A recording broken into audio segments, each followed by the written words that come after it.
Hey everyone, and welcome to Developer Tea. My name is Jonathan Cottrell, and today I have the pleasure of interviewing Mackenzie Child. You might know Mackenzie from when he did his 12 apps in 12 weeks. Mackenzie went through and learned how to make applications with Ruby on Rails, and he did 12 of them in 12 weeks. It got pretty popular across the internet. But I'm going to talk to Mackenzie a little bit about that, as well as his experience with unicasts.com. Make sure you go check that out, especially if you are wanting to learn how to code, and especially if you have a little bit of design background. Mackenzie is himself a designer. We had a chance to discuss the overlap between the skill sets of design and development and how that has changed what he does. And it was a very interesting conversation. I hope you enjoy the interview with Mackenzie. It is in 2 parts, so make sure you subscribe if you don't want to miss out on the second part of the interview. But let's get to the first part of the interview with Mackenzie Child. Welcome to the show, Mackenzie. Thanks for having me. Glad to be here. I'm excited to have Mackenzie on the show. Mackenzie and I actually met in kind of a unique way. I owned a domain that he wanted to launch some training videos on, and it's actually way more than just training videos. Mackenzie, can you tell people a little bit about what Unicasts is? Sorry. Unicast is a place where you can learn how to build web apps using Ruby on Rails. But the unique thing is we start from planning, and then we go through the design process and the front end and Rails. So you get to see the entire flow of building the web app from start to finish. And that's really interesting, I think, for a lot of the people who are listening to this show, because I do have a lot of designers who actually listen to this show and are interested in development, or they're interested in some of the soft skills that we talk about. And so I think a lot of people are going to appreciate your story, Mackenzie, because you come from a design background, correct? Indeed, yeah. I started in design when I was about 15, so about 10 years ago. And past 5 years, I taught myself front end, and then more recently the back end stuff. And you actually wrote a post called "How I Finally Learned to Build Stuff with Rails." And the subtitle is, hint, I built 12 different web apps in 12 weeks.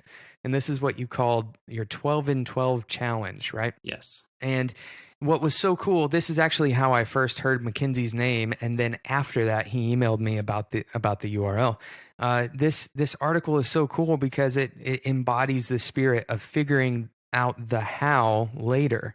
And what was the reasoning behind deciding to do 12 apps? Well, the number was just kind of random, but the reason behind it was I tried for, I think, 2 or 3 years on and off to learn Rails. I started with Michael Hartle's tutorial, just like everybody else does. Sure. And I would work pretty hard at learning for a few weeks, and then I would get stuck and couldn't find a solution. So I'd just stop and then fizzle out. And that would go on and off for, like I said, years. So the 12 and 12 challenge was pretty much my way to force myself to go ahead and finally learn Rails, just like the title of the post. Basically, I started out and said I was going to design whatever web app each week. So I designed the web app, and then I just figured out how to code it. Right. I feel like that's such a different approach to learning Rails than most people take, right? A lot of people, like you said, they'll go through Michael Hartle's tutorial about how to build. I think it's a Twitter clone still, isn't it? Yeah. Okay. And then they come out on the other side with, a Rails default scaffold with a little bit of style, but that wasn't your approach. You kind of look at, a final product that you really want to exist and shoot for that from the start. Yeah.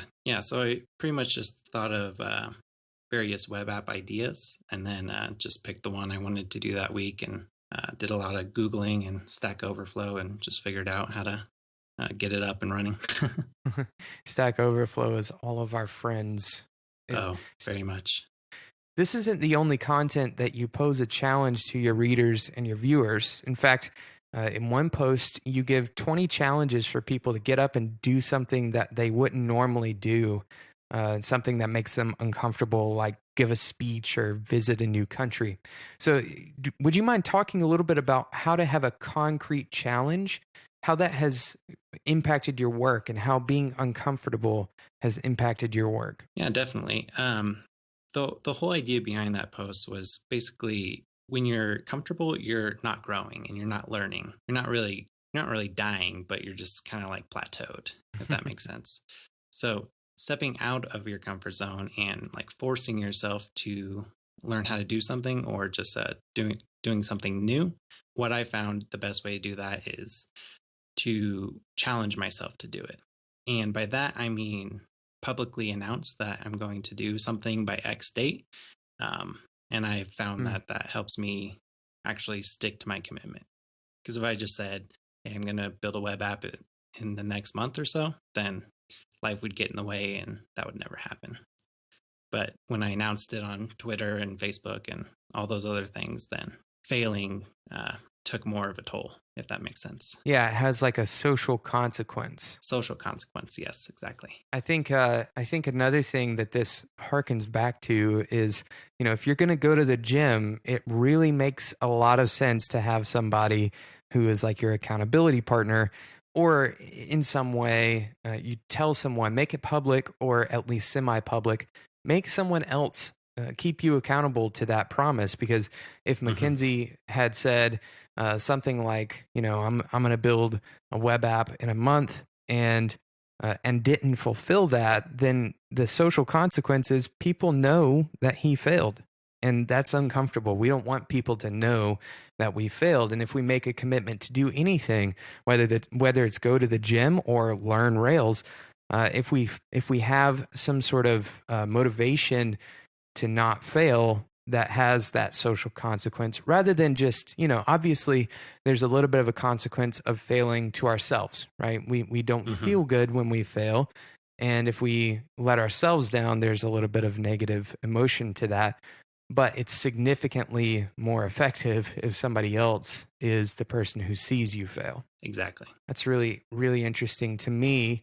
I think another really important part of what you do is that you make those goals concrete. It's not just I want to learn Rails. It's I want to create 12 things, 12 usable things in 12 weeks. That's very different from just I'm going to learn Rails, right?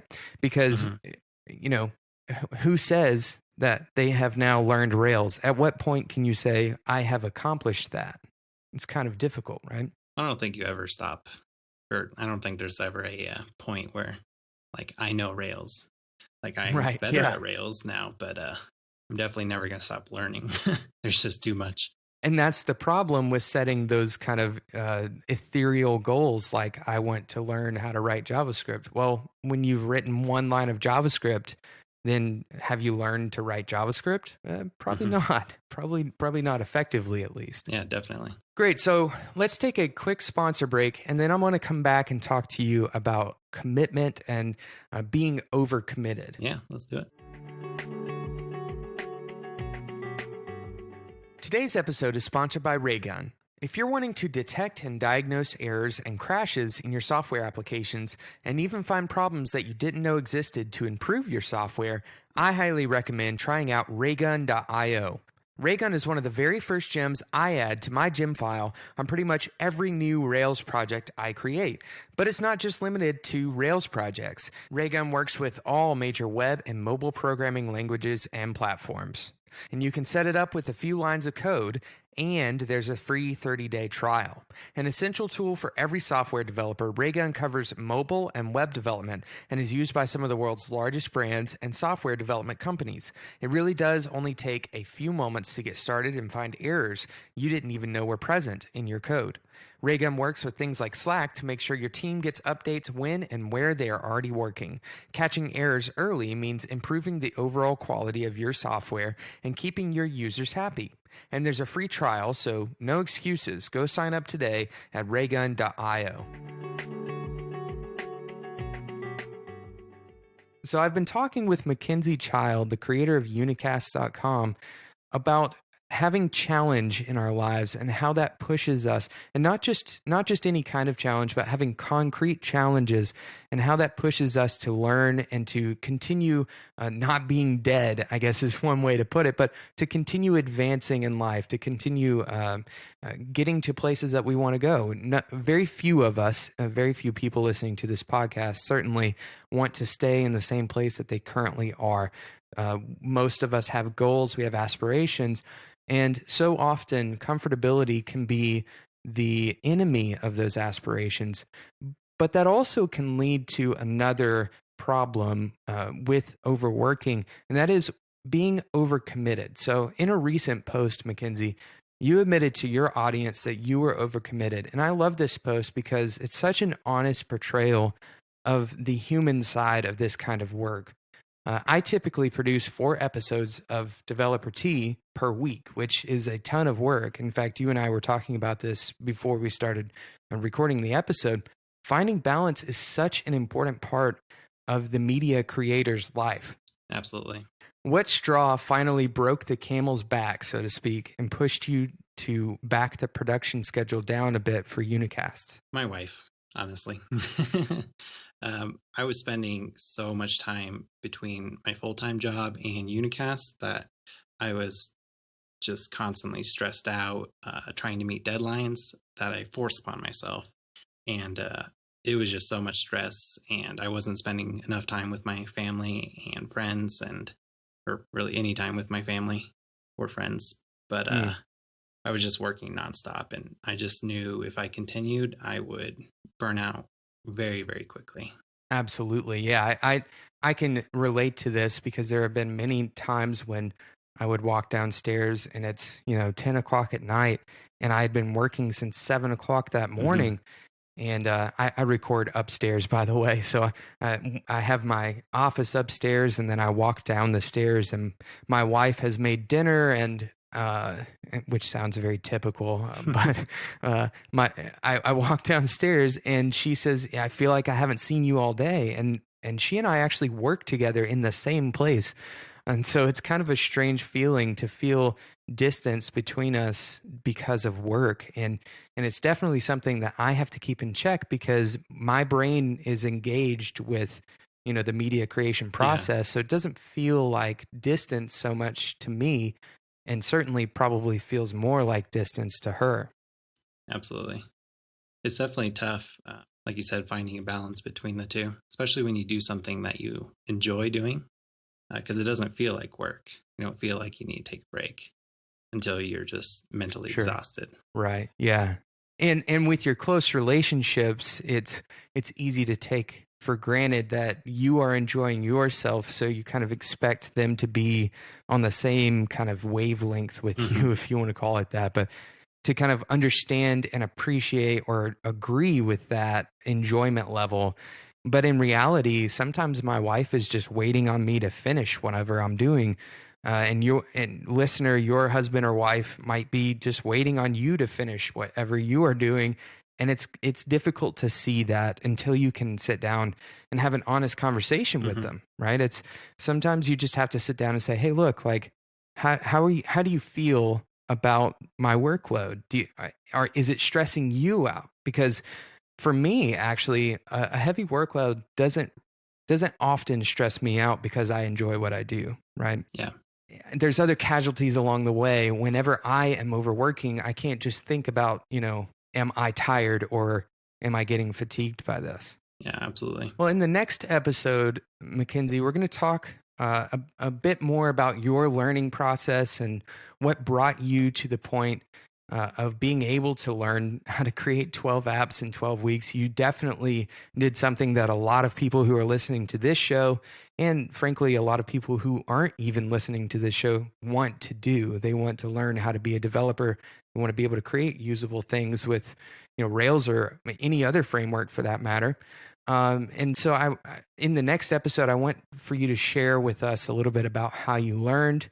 And then also for this episode, can you tell us how listeners who would like to learn from you on Unicast, how they can go and sign up for that. Yeah, just go to unicast.com, and there's a ton of free tutorials or free screencasts. And if you want to see the entire thing, I have premium courses that take you step by step through the entire process of designing and coding web applications.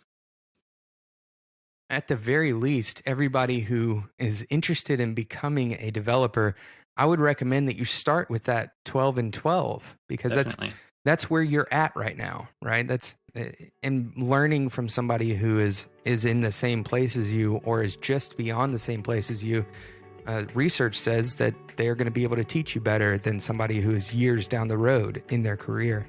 So I think Mackenzie's 12 and 12 is definitely a good resource for beginners, especially people who are wanting to learn Rails, but also anybody who's looking to learn front-end development. There's probably a lot of things in there that is going to prove valuable to you especially. Thank you so much for listening to today's episode of Developer Tea, the first part of my interview with Mackenzie Child. Make sure you check out unicast.com. And if you haven't subscribed to the show, make sure you do that as well. That way you don't miss out on the second part of the interview. And once again, thank you so much for listening. And until next time, enjoy your tea.